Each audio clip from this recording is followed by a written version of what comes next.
katekese, iman dan budaya. Bapak, Ibu, dan saudara-saudari, saya sendiri merasa bangga menjadi seorang Katolik dan bangga menjadi seorang Toraja.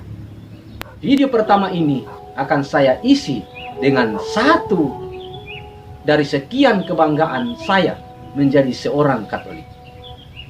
Yang pertama yaitu tanda salib. Ucapkanlah dengan baik dan benar kata-kata tanda salib ini dalam nama Bapa dan Putra dan Roh Kudus. Dannya jangan dihilangkan. Dalam nama Bapa dan Putra dan Roh Kudus. Kata dan menunjukkan kesederajatan, kesejajaran antara Allah Bapa, Allah Putra, dan Allah Roh Kudus. Karena ada dua fungsi kata dan, yaitu menunjukkan kesederajatan, kesejajaran, dan fungsi kedua sebagai kata penghubung.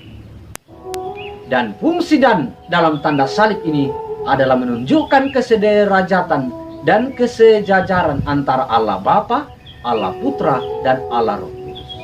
Bapak, Ibu, saudara-saudari, jangan Anda keliru memahami tentang Trinitas Allah Tritunggal. Allah yang Esa dalam 3 pribadi. Allah Bapa, Allah Putra, dan Allah Roh Kudus. Dan jangan Anda memahami bahwa Allah Bapa lebih dahulu daripada Allah Putra dan Allah Roh Kudus. Sekali lagi, 3 pribadi yang Esa. Artinya apa?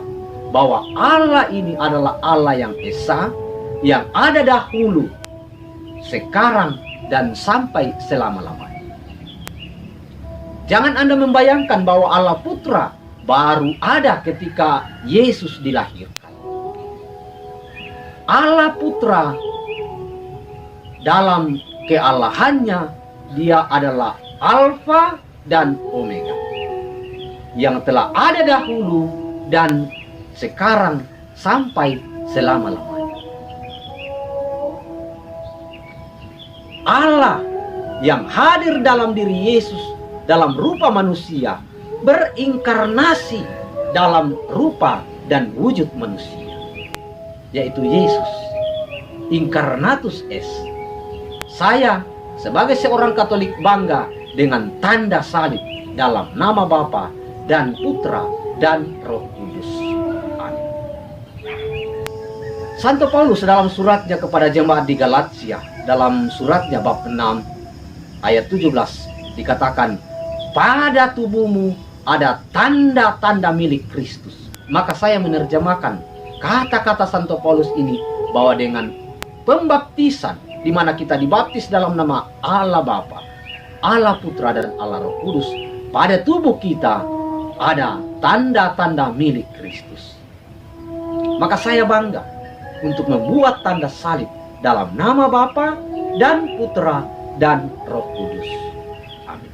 Dengan menandai diri kita dengan tanda salib, sesungguhnya kita membingkai hidup kita dengan Allah Tritunggal Maha Kudus. Maka kita diharapkan untuk senantiasa menghadirkan Allah sendiri dalam kehidupan kita, menjadi anak-anak Allah, menjadi putra-putri terang yang senantiasa menghadirkan tanda-tanda kehadiran Allah sendiri di tengah kehidupan kita dan di tengah kehidupan bersama. Santo Anselmus mengatakan, fides quaerens intellectum. Iman harus bisa dijelaskan. Iman harus kita pertanggungjawabkan, baik dalam penjelasan nalar maupun dalam kehidupan keseharian. Mengapa kita tidak membuat tanda salib dalam nama Bapa dan Anak dan Roh Kudus, tetapi dalam nama Bapa dan Putra dan Roh Kudus. Amin.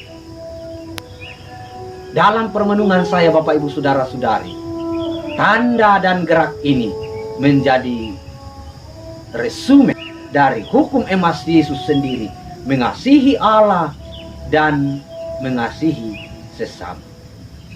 Relasi vertikal menunjukkan relasi dengan Allah, dan relasi horizontal menunjukkan relasi dengan sesama.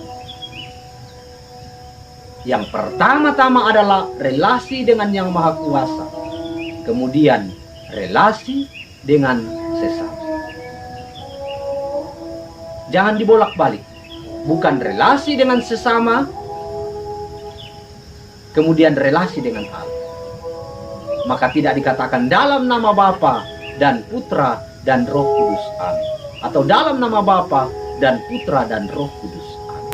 Sekali lagi, menurut permenungan saya, tanda salib ini dengan gerak seperti ini adalah resume atau kesimpulan dari hukum emas Yesus sendiri, mengasihi Allah dan mengasihi sesama.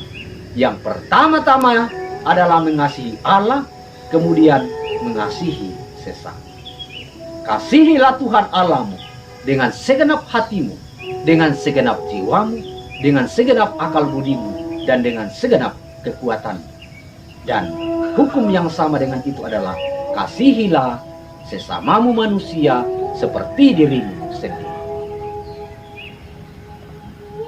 Saya Pastor Rian Sulopagana PR dari Bumi Selito Lindo, Paroki Hati Tak Bernoda Santa Perawan Maria Makale, Tanah Toraja.